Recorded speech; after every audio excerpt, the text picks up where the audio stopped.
When you converge different diverging viewpoints, you're losing something, right? You're losing the essence of that knowledge. If you have to tackle such complex problems, you have to think of complexity from a solution mindset. Communities are the least incentivized to collaborate because in some sense, it's a zero-sum game. If we can connect our listens, if we can connect our learns and our acts, then an emergent behavior comes. On one side, the communities are proximate to the problem. Can the AI be proximate to the community?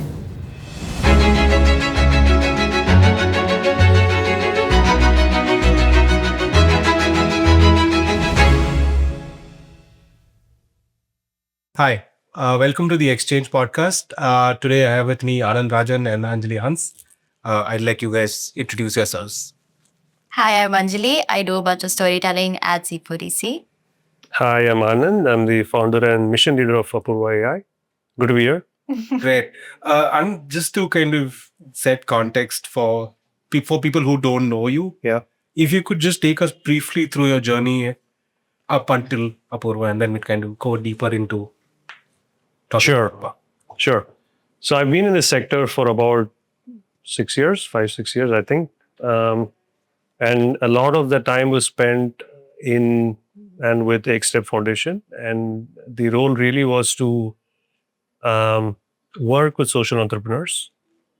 And one thing which was so amazing is there is abundant of innovations, but the challenge was how do you really unify them? So my role was really to look at the role of platforms and how do you unify innovations and really let networks use digital infrastructures to solve these problems. So I come with a background of technology, but always put technology behind the problem. So problem is so critical to solve. And so that's really how I looked at my work. And when you speak of problems, what do you think is the problem that you're trying to solve in the context of the work that you've done and are doing? It is kind of domain agnostic, but I think the nature of the problems is that these are complex problems. Right. So, and if you look at complex problems, if someone says that they have an answer to a complex problem, I would seriously doubt that. If you go with the mindset that we don't have answers, I think something really amazing unlocks. Right. Complexity is really about examining interconnectedness, examining diversity, the adaptive emergent behaviors. So if you can really design for those characteristics, then you have probably a way to design for complex problems. Right. Interesting. What are some challenges currently that, and especially in context of Apurva, which we'll come to in a bit, what are some challenges you perceive right now in the sector in the way that it thinks, the beliefs that people have while solving, stray us from actually looking at the complexity of the problem at large and solving it like that? I would say that one challenge is our ability or inability to imagine. And this is also a factor of the resources we have. I think we have to be very cognizant of the challenges we kind of grapple. And so the byproduct of that is you see a lot of repetition. We see, I think Harish Ande very nicely kind of puts it, right, keep reinventing the wheel. And that's a large problem. And on one end, we all recognize that the communities are the source of value, but many times we keep repeating the same thing across different problems, different domains, different initiatives. On one side, it becomes so exhaustive and extractive for the communities. On the other side, you don't design meaningful solutions. Or you may design something and you are so indexed on the fact that this is personal to you and you don't necessarily collaborate. And so that synergy never emerges. And this cuts across, right? It cuts across right from communities to the civil society and the funders. So the challenge is always how do you collaborate in the sector? And so is there a way to not to design for non-threatening collaboration so that it's not a zero-sum game? All of us win, right? So how do you design for such systems? So these are challenges for sure. And many times the resources and the byproduct is you don't optimize on resources, right? So how do I know I'm investing on the right program? When programs are competing, right, not complementing. So how do you ensure that we kind of get a broader view of things? Is this something that you kept in mind while Apurva emerged? And I'd also like you to tell the story of how it came about. I was part of that journey for Yeah. like when you were tinkering with it when it became a full thing. Yeah, but yeah. I like you to tell it. No, we don't. None of these are by design, right? So I think the whole, at least the thing is to be prepared for the unknown. So none of these are planned design. It's all learnings. But what the journey of Apurva is very funny, interesting. In fact, 3 years back, when as part of the journey of societal thinking, we had completed about, I think, 5 years. And we said, what do we have to do for the next 15 years or 20 years? Because problems in the sector is not small time. It's a long haul, long tail kind of hard engagements. And so we went to a bunch of our well-wishers, Sanjay leading this, and asking this question of, are we doing the right things? How do we look at the next 5 years? And the intent was to take all of this ingest and see how do we do better, right? And so I usually duck away from being the note taker in this world. So this time I think everybody said you have to be the note taker. So I went with his notes, Excel documents, and then started tracking these actions. And while others were also documenting in the sheet, but then something very interesting happened. And that was, there were so diverse points of view. On one end, or many of them said this is phenomenal. There were also some who said, hey, I don't know, I don't think I agree with this, right? Now, how do you converge this diversity? Right? When you converge different diverging viewpoints, you're losing something, right? You're losing the essence of that knowledge because you take a position. You take a position that I think I align with this, and that's where bias starts. And we said, rather than doing that, can we preserve this knowledge, right? Or can we preserve this collective wisdom of this 100, 150 folks and see what emerges from that? And we said, can we build 150 small brains and connect all of this as a collective wisdom and offer it back, right? That was kind of a very, I don't know, counterintuitive hypothesis to where we started. And so we built that first version, all accidental. And in this, we also said, hey, I don't think we should even name this stuff, right? It was, I think it was like midnight types, and we are building this thing. We didn't have any clue before this ChatGPT business, 2 years before. And we said something interesting is emerging. And at that time, we said, I think we should not name it. Let's give the agency to this machine. What do you want to be called? And it came back with few names. I remember two of them. One was obviously Apurva, the other was Tara. Tara is a constellation. And then for whatever reason, we said, Apurva, let's go for it. Yeah, she used to have like this plate and all also, and like a full figure of a woman. It was really cute. So that's where this whole journey started. So accidental journey, then we started building on top, accident on accident, and something interesting emerged. What was the most rewarding part of it? Or like a moment you remember where light bulbs went off in your brain and you're like, this is something I want to like go down the rabbit hole of. The ability to, in some sense, express without expressing the collective wisdom of 150 folks was brilliant, right? Where it was able to summarize very diverse viewpoints and offer it back to us. And we created, the first version was we created, we kind of put it in a document, but then we also said, can we create an instance of this and give it back to the 150? And the way they responded to it was so amazing. And then we learned from that, we kept trying stuff out. So I think the whole journey was pretty interesting. And this could not have been possible without the technology. I think it's so important that we kind of recognize that you need such technologies. We didn't have this few years back. So very important that we understand how to use technology, right? We never lead with technology, but if there's a way to bring it in, a lot of very interesting thing happens. How much of that mindset of making sure that there are viewpoints that converge and you need to hear all sides, plus the fact that bias can't be in the room when you're having conversations, how much of that has shaped you as Anand, the leader that leads a particular kind of path?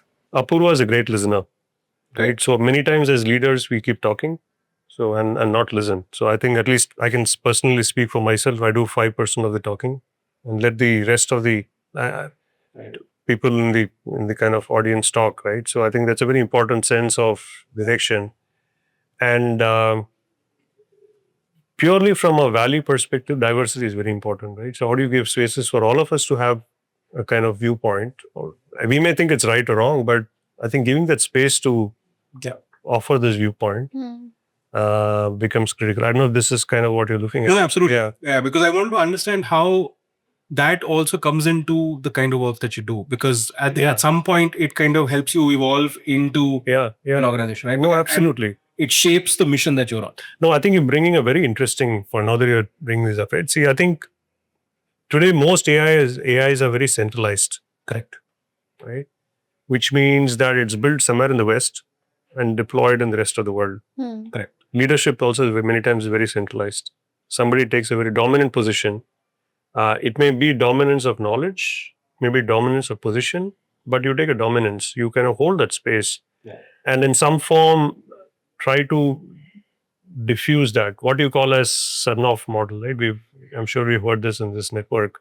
It's a broadcast. I believe this is right. I think let's align. But if you kind of take a more, a flip of this, is whatever said and done, the wisdom of the ecosystem trumps, right? They kind of have a better view of problem solving. And so you're right in that really shaped the way we said we have to design Apurva. We started with some of the centralized models, but then we moved to a very decentralized model where we said every ecosystem, every problem solver needs to bring his viewpoints and that becomes his source of truth. And how do we provide spaces to accept that and learn from that? I want to touch upon what you said when you said flipping. And I think that's a very interesting thing that's coming up when I think about Apurva and when I see the work that you're doing. On the one hand, when you're bringing in these diverse points of view and even if you're bringing them to convergence, it's not the ultimate truth. That's an insight to move forward from. Correct. And that's a very interesting way to rethink how people solve or even how the role wisdom plays in solving. Correct. So I want you to touch upon that. And even first of all, what is collective wisdom? Because I hear this a lot and I would like you to demystify it a little bit. And what is the role it actually plays in solving? I think the core of Apurva was to design for complexity, right? And complexity by definition has few characteristics. Complex problems. And so the need to solve for complex problems need to have an interconnected kind of a lens to it. And so by design, these are interdependent. So there is a lot of mutual dependence. You would kind of look at the lens of climate. There is an angle of education to it. There's an angle of health. There's an angle of livelihood. And it is so globalized yet so localized. So there is so much of polarity, right? And it's so emergent. What solutions may work in one part of the world for, say, pest attack because of climate change could be very different from a different part of the world, right? So there is a diverse emergent behavior, right? And so at least our thinking is if you have to tackle such complex problems, you have to think of complexity from a solution mindset. And so surrounding the problem with the wisdom of that community is so sacrosanct, right? How do you design for that? And hence the need for complex or the need for collective wisdom. We look at this from what you call as both horizontal collective wisdom and vertical collective wisdom. So which means, how do I connect communities? It could be a community of, say, farmers, and there is so much of diversity across different farmer groups. If you take a farmer in say, Hosur, which is right here, the practices he adopts would be so different from a farmer 50, 60 kilometers away, right? So how do you bring that together? And how do you design for emergent behaviors, learnings across that group? And then there is vertical collective wisdom, which is the change makers, social entrepreneurs, system orchestrators, right? Because there is also knowledge across their way of problem solving. And then take it to the enablers, which could be policymakers, funders, orchestrators. Right? How do you connect all of them?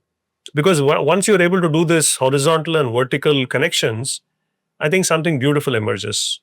You do very small atomic actions, what you may call as fractals, repeated actions.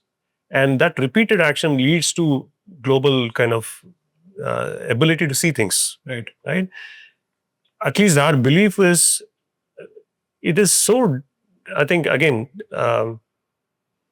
you become very arrogant when you say you can solve for complex problems. I think it's so important to have a humble mindset of saying, can we even examine and look at complexity? And can we tackle, can we engage, can we act on complex problems?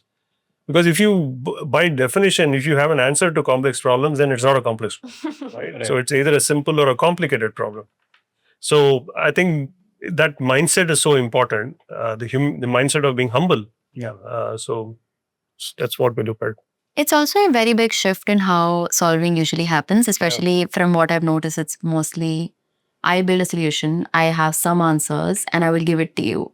And the inverse is rarely true. It's also a big shift for people, especially in positions of power, to be open to learning and then using those learnings to design solutions and co-creating it. How did you infuse Apurva with this kind of mindset, or how do you carry it forward in the work that you're doing with Apurva in specific domains? Yeah. So firstly, this is kind of a paradox, or it's very unfortunate. The ones with the most power co-create the least, right? But then you kind of expect the next layer to collaborate and co-create, and they expect the next layer. So the communities are the least incentivized to collaborate, because in some sense it's a zero-sum game. Yeah. If I produce a lot of something, the prices reduce right? So I am not incentivized to share my methods with you, because all of us start doing the same thing, crop, the prices drop, right? So I lose out on my practices, but then they are the ones who collaborate the most, right? So it's like your whole Airbnb model, right? What you probably would have expected this to be the model which could never have taken off. How do I trust a stranger in a house, right? But then it took off. So at least in our say, that's really how we started. Where if we can, in some sense, create that radical abundance across all the layers. So at least our belief is that there is a clear intention to want to come together. But if you do not address my problem, if Apurva does not address the problem of a change maker, a a system orchestrator, there is really no chance for him to offer it back, right? Because if my value is not, if I'm not gratified in my way of problem solving, I will not necessarily come together to solve. Right? So we look at it from two lenses. How can I create abundance from the lens of efficiency, right? Which is really what AI does well. Can we do speed and scale? Can we do more? Okay. So which means that your cost to realize value reduces. The time to realize value drops. There is really good incentive for you to participate, right? Only then can you solve the effectiveness problem, which is for us to come together to solve. So in some sense, we measure Apurva as a T. So can you do better and faster in your mission, your program, and then offer a portion of that for co-creation or connecting to the larger wisdom of the network, right? You cannot start with the other way around. Very rarely can you start. I can speak for myself. If I don't see value for myself, I don't think I will come and offer value for the rest, right? So you will have to solve the problem of an organization and then get them to connect in the ecosystem. And that's really how we are designing Apurva. So if we can really do that 100x for every organization, then there is incentive for them to collaborate. On the other side, in the network model, for a unit I offer, you get 100x back, right? Even when you offer it back to the network, there is a lot of abundance which comes back to you, right? In the connect, many times it's very difficult to realize that from day one, right? So you really have to drive for efficiency. Do you think it's also like the way organizations build a tech stack? You should call it collective wisdom stack. So I'm liking this now. Yeah. So see, I think very interestingly, so there are 3 layers, or could be more. The ground layer is the layer of communities, correct? And then you have the layer on top, which would be the change making organizations, and then you have the layer on top, which is the enabling organizations, right? Each of them perform one action and only one action, and do it repeatedly, right? And that is or one set of actions, which is what we call as the ability to listen to their networks, their communities, enable the communities to learn, or they learn to act on the problem. So we call it as a listen, learn, act. Right? Why listen, learn, act? Because it's super integral to everything we do as humans, right? We perceive, we process, we respond. It's a sense making and acting, right? So that's so, and in fact, this conversation is, if you think about this, we are listening, learning, and acting, right? It's acting in terms of knowledge, collaboration, whatever. So the thinking is, if we can connect our listens, if we can connect our learns and our acts, then an emergent behavior comes. Correct. And then the horizontal, like you said, the stack is horizontally connect and vertically connect. Then you're starting to see things at scale. It's as simple as that. Makes me think of how, or it gives me a sense that you're infusing systems and the people in it with a sense of agency. Correct. And I also know, like, from whatever I know of you, that you've always had the knack of bringing us back to agency every time we stray from it as the North Star for everything that we're doing. Are there any stories where you just built like this, or are there any stories in your life that have kind of moved you closer to keeping that at the heart of the work that you do as an individual and as a mission leader? Okay, so I'm also a farmer, mostly a failed farmer. Although the mangoes are a bit of byproduct, but the challenge is you get pulled from two extremes, right? On one side, you know that you keep doing this, you still fail. And that's the challenge every farmer encounters, right? So they hardly kind of meet their ends. Um, on the other side, we really talk about scale, problem solving, reimagination. So this polarity challenges me a lot. Because on weekends I go there and see nothing is working, right? Or many times things don't work. But there's so much of beauty in that. Stories there. And then the other side, when you really start building this and look at statistical models and you have the ability to express yourself, we have narratives, we have the ability to tell stories, but how does it translate on the ground? So always indexed on communities, always indexed on problem solving, because at least my belief is it has to solve. So I always take a solution mindset and not so that's I need to solve.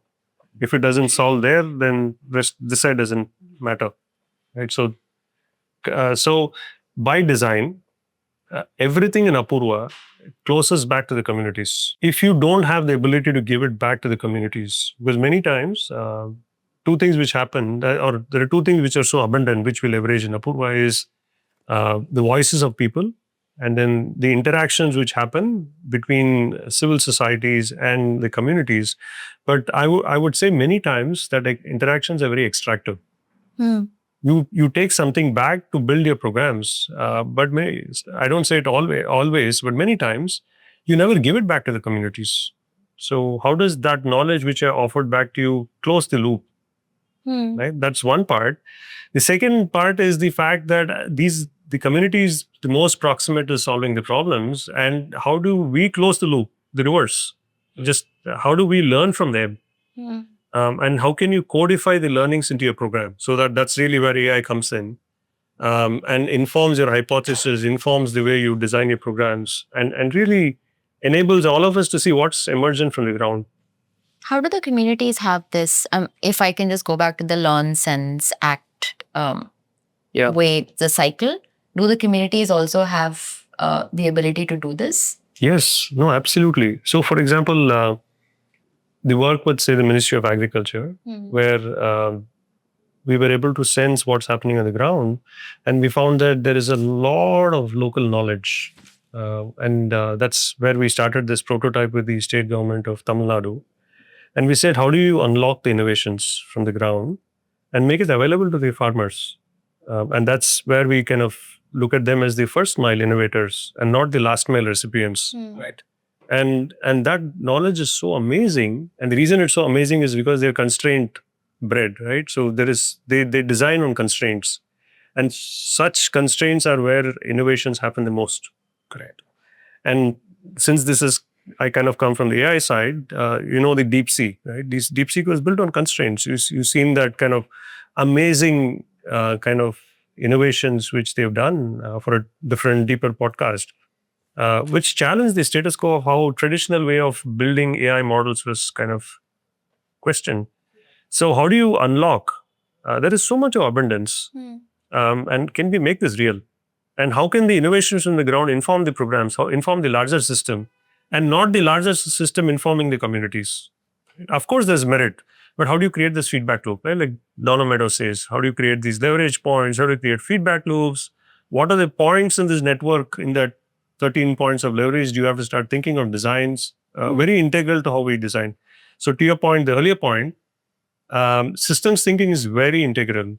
in the way we have looked at Apurva and agency. How do you close the loop with communities? But where does Apurva fit in the AI landscape currently, and what is the potential you see in terms of how AI can give us more hope in solving right now or open up a host of possibilities that we haven't considered before? So by design in the website, the only word where you see AI is in the URL. We don't talk about AI, but we've taken a very different position that, like I said, right? So there is massive opportunity to connect the dots, and we kind of designed AI from a lens of bottom-up problem solving. Again, if you look at scale, today most levers of scale comes to government policy and government. Right? That's really where scale usually happens. And you call that as a Gaussian curve, bell curve. I hope I'll try to simplify this. I'm seeing so. Yeah. So I realized that. So the point is, in a bell curve, you work towards the averages. You work towards average population, right? But then when you look at complex systems, you don't work on averages. You have very extreme sides of things, right? You don't have one size fits all.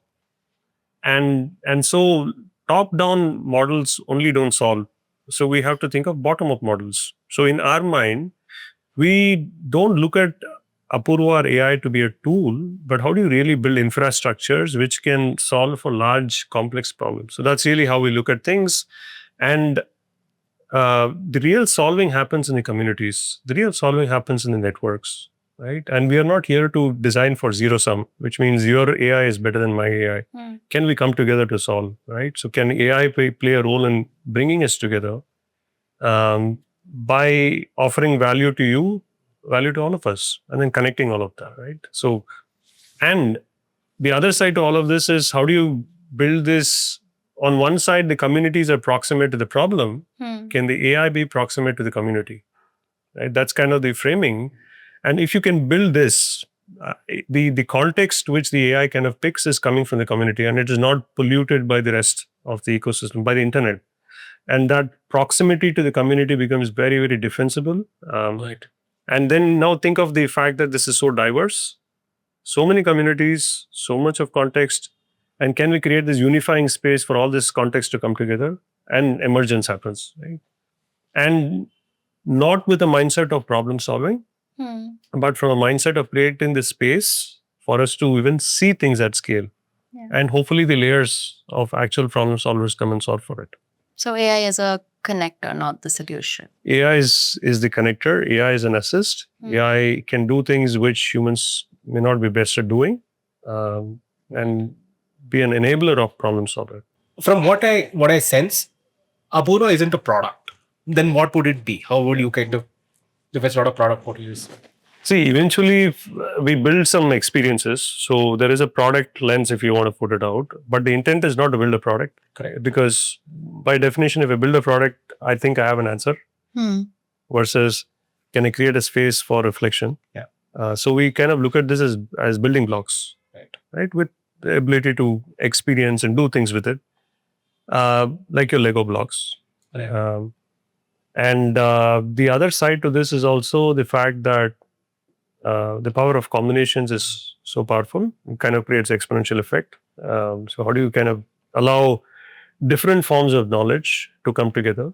And through that, can you combine and see things like a kaleidoscope, right? So turning it around, seeing new configurations. New configurations, each one different from the one before, right? So yeah, never designed to be very kind of linear or one way of seeing things, because we don't have, see, for example, one version of Apurva we deployed, and the communities which used it did not have internet or smartphones, right? So the way they configured, not in a digital form, is the people on the other side talked through their feature phone, and this organization was on this side, and they had a version of Apurva running on speaker, and so that knowledge flowed through into Apurva on this side, and then flowed back into the system, right? So we have no idea how people use it, and different manifestations and learnings. You've been a part of C4EC for not even C4EC. You've been just through Yeah, when it was societal platform. Origin days, yeah. Not sometime in between. Chief advisor. Yeah, I mean, from then the Anand then to Anand mission leader Apurva AI, what are the mindset shifts that you've kind of gone through? See, I think one thing which I've been so fortunate to be part of is the ability to talk to so many or engage with so many, or not talk, engage. Right. So more than hundreds of organizations. And something which really stuck was the fact that each of them were such amazing innovators in their own way. And something which has always bothered is how do we unlock those innovations? Right. So that's been so central to me as a person is being more hands-on. So I kind of always appreciated what they did. So I've always wanted to see how do I get them to the next best space in their journey. Places where I've been challenged is unrestricted thinking is a great thing to do, but always put it back on the organization. And do they have the agency and choice to do it? Unrestricted reimagination is a very empowering way of design, but how do you apply it and get them in the journey is something which I've not been able to apply, right? So what is the right reimagination so that we are able to get them to move in their journey of change, right?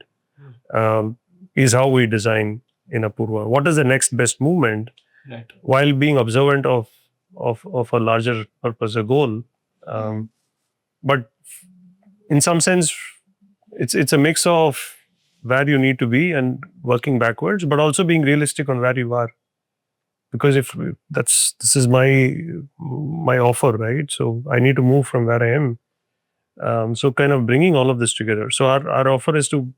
So a kind of a byproduct of this is how do you build for low cost, high value, immediate ROI, right? And give them abundance to solve. So these are all things which, so in some sense, more actionable, more problem solving, more solution oriented is how we look at things. But also seeing what would be the right reimagination. Right? So reimagination without a redesign does not help. So what does that even mean, right? So those are kind of maybe lessons I've taken back. Where do you see Apurva going from where it is now? See, there is a product evolution. Yes. But I think more importantly, what is a purpose evolution? So we look at ourselves, I think we started by saying this is more mission driven. Our goal is to impact 750 organizations by using Apurva. 750 organizations, again, it's a number. We don't know what it means, but can we really create meaningful networks of organizations using Apurva? And can these organizations come together, say, across health, livelihood, climate, and can that collectively tackle complex problems, right, across the global south? That's at least how we are thinking of this. We don't know. We are trying to see if we can get to 50 go lives this year and then build from there. It's emergent. It is emergent, as always. There you go. Your asset got used twice. In an ideal world, once you've kind of said that Apurva's achieved what it set out to do, what would be your goal next? And how would you kind of look at, I mean, I don't want to call it a product, how do you look at Apurva then and say, this is what I want to take it to next? So that's 5 years from now. Yeah, 5 years from now. I have my roadmap changes every 5 days. That's okay. No, but I think it's not the technology. If you can leave this space with a framework, because at least I believe everybody is aligned with the need to index on communities, solve for scale. But I don't know if there are efficient and effective ways to do it. If Apurva can fill that space and technology plays a very critical role. I think one thing which I am continuing to do is how do I bring other technologies, right, outside of AI? What else is happening in the ecosystem? Is there something more fundamental in the role that AI can play? That's something I'm investing personally. So if I can leave this space with a very useful DPI, which a community can hold and adopt, and also a framework to think of problem solving, so which can complement systems thinking or design thinking or the work we do in systems in societal thinking, right? Any of these, can it really amplify the way they look at problem solving? That's really what would be a good exit for Apurva. Interesting. And do you have anything that you want to probably say to people who are looking at complex problems and how your experience could help shape their narrative as well, in the sense that how they could look at complex problems and say, I could do this too. And these are change makers? These are change makers and young change makers. I mean, maybe someone who's just getting into it and is probably looking at day one of Apurva. Or day zero for that matter. Yeah. No, I think be obsessed on the problem and also believe that there are many, many solvers. One person cannot solve. And how do you come together to solve? Is a very important framing. Right. In this sector, look at technology as a very important driver of change. You don't lead with technology, but technology is very relevant for change. So it is really important for us to adopt technology. Problem first, amplified by technology becomes very important. Right. Yes. Thank you for this. Thank you so much. Thank you. Super nice. Great. I hope I get mangoes soon. No, lovely, amazing conversation. Hope to see this frame in your office sometime. Of course. This is now my IP. Absolutely. All right. Thank you, guys. Thank you. Thank you so much.